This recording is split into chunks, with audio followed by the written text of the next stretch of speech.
বানত বিধ্বস্ত মুখ্যমন্ত্ৰীৰ আশ্বাস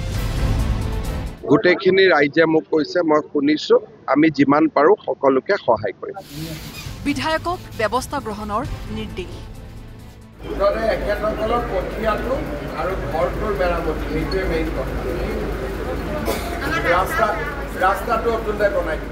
বানাক্ৰান্তৰ কাষত ৰৈ পৰ্যবেক্ষণ মুখ্যমন্ত্ৰীৰ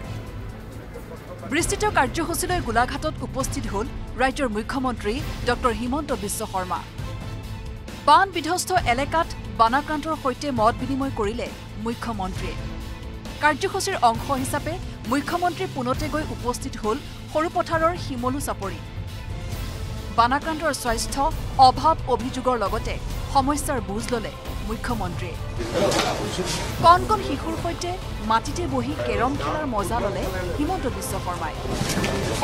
বানাক্ৰান্তক অভয় বাণী দি মুখ্যমন্ত্ৰীয়ে ক'লে শীঘ্ৰে হ'ব স্থায়ী সমাধান ৰাইজে অনুৰোধ কৰিছে যাতে গৰাখহনীয়াটো ৰোধ কৰিব পৰা যায় মই যিমান পাৰো শীঘ্ৰে ইয়াৰ ব্যৱস্থা হাতত ল'বলৈ চেষ্টা কৰিম নুমলীগড়ৰ মৰঙীৰ মিঠাম চাপৰি কেন্দুগুৰিতো বানাক্ৰান্ত অঞ্চল পৰিদৰ্শন কৰিবলৈ উপস্থিত হ'ল মুখ্যমন্ত্ৰী হিমন্ত বিশ্ব শৰ্মা মুখ্যমন্ত্ৰীক সংগ দিলে কেবিনেট সতীৰ্থ তথা সাংসদ বিধায়কে ধনশিৰিয়ে ধুৱাই নিয়া মৰঙীৰ ৰাইজৰ লগত মত বিনিময় কৰিলে মুখ্যমন্ত্ৰীগৰাকীয়ে ক্ষতিগ্ৰস্ত লোকক সাহায্য প্ৰদানৰ প্ৰতিশ্ৰুতি মুখ্যমন্ত্ৰীগৰাকীৰ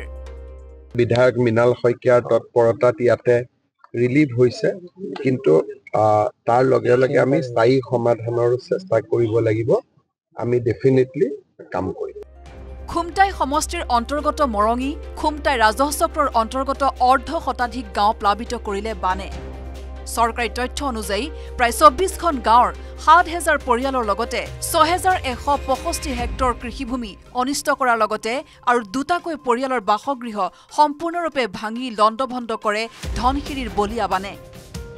বৰ্তমানে সমগ্ৰ মৰঙী মৌজাত বহু অঞ্চলৰ বাসগৃহ খেতিপথাৰ পানীৰ তলত বুৰ গৈ আছে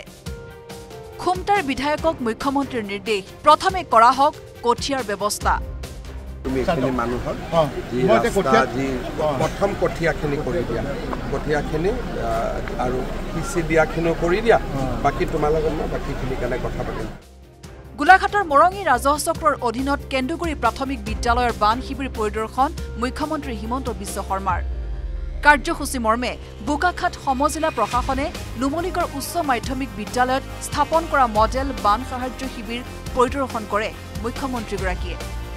নুমলীগড়ৰ পাৰঘাট গাঁৱৰ ১৭১টা পৰিয়াল উক্ত শিবিৰত আশ্ৰয় গ্ৰহণ কৰি আছে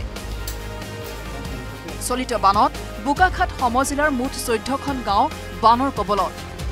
সকলোকে আশ্বাস দিলে মুখ্যমন্ত্ৰী শৰ্মাই সকলোৰে মই খবৰ ললো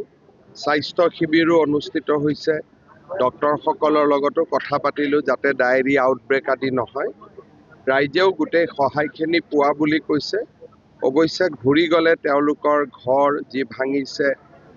বা মথাউৰিৰ পৰাও সমস্যা আছে ৰাস্তাৰো সমস্যা আছে